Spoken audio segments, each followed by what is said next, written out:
Гоц авьяастан Уильям Джеймс Сидис буюу ухаантны зовлон.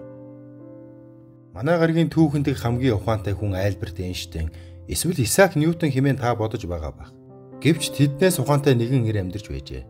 Альберт Эйнштейн IQ 160, Исаак Ньютоных 190 гэсэн тооцоолол байдаг. Тэгвэл Уильям Джеймс Сидис хэмээх хэрийн IQ 250-аас 300-ийн хооронд хэлбэлцдэг байжээ. Сидис 1898 оны 4 сарын 1-нд Нью-Йорк хотод Украинаас цагаачлан ирсэн еврей хосын гэр бүл төржээ.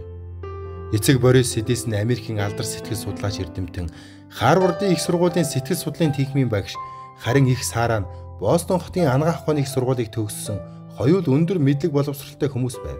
Эцэг Борис хүүгээ авиаслаг нэгэн болохыг хүссэн тул багаас нь өөрсдийн арга барилаар эрдэм мэдлэг олгож эхэлжээ. Гэвч хүү гоц авиастай нэгэн байв. Сидис хүү 6хан сартайдаа ээждэн хаалга гэсэн анхны үгийг хэлсэн бол 7 сартайдаа сарыг заагаад өөртөө нэгийг хүсч байгаагаа хэлсэн гэдэг.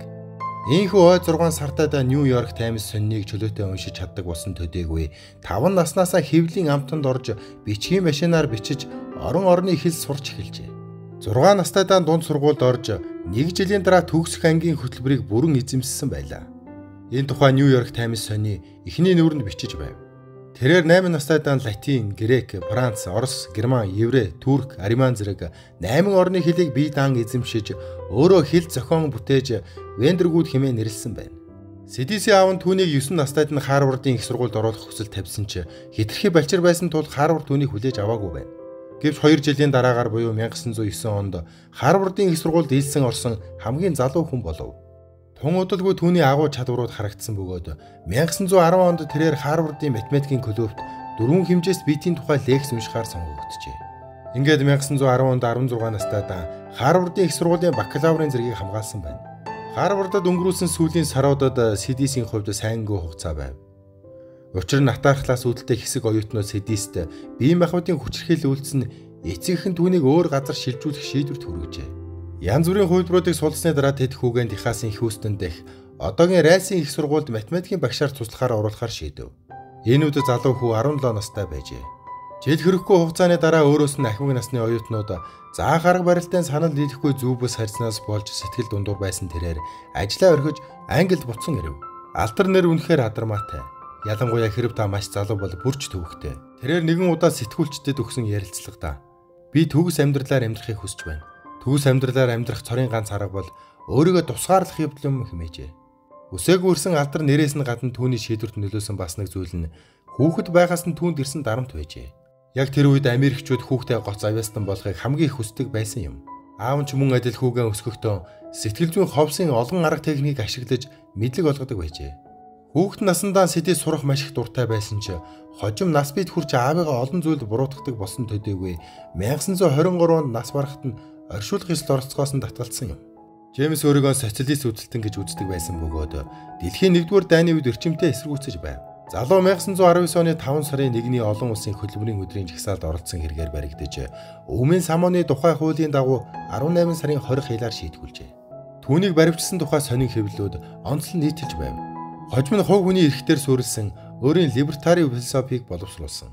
Аав нь Сидисийг дав заалтах шатны шүүх хурал болохоос өмнө дүүргийн прокурортой тохиролцсон гарган авч өөрийн совилалдаа жил гаруй байлгажээ.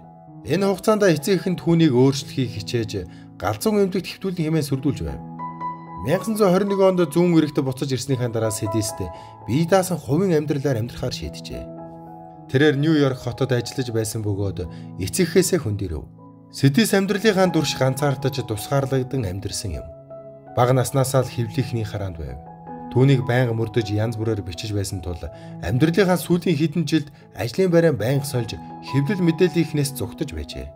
1924 онд сэтгүүлчид түүнийг 7 хоногт $23 цалинтай ажил хийдэг талаар нийтлэл гаргаж олон нийт түүний хүүхэд байх үеийнхэн чадварыг бүрэн алдсан хэмээн дохуурхаж байсан юм.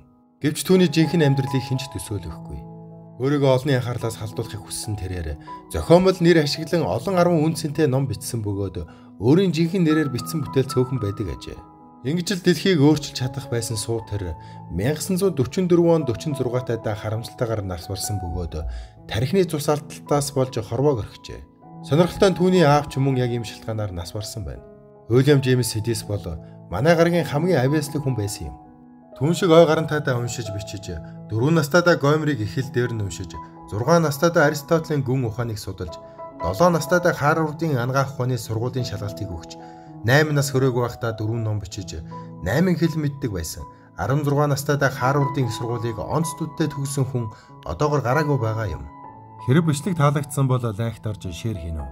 Дараагийн бичлэгээр уулзтлаа түр баяртай.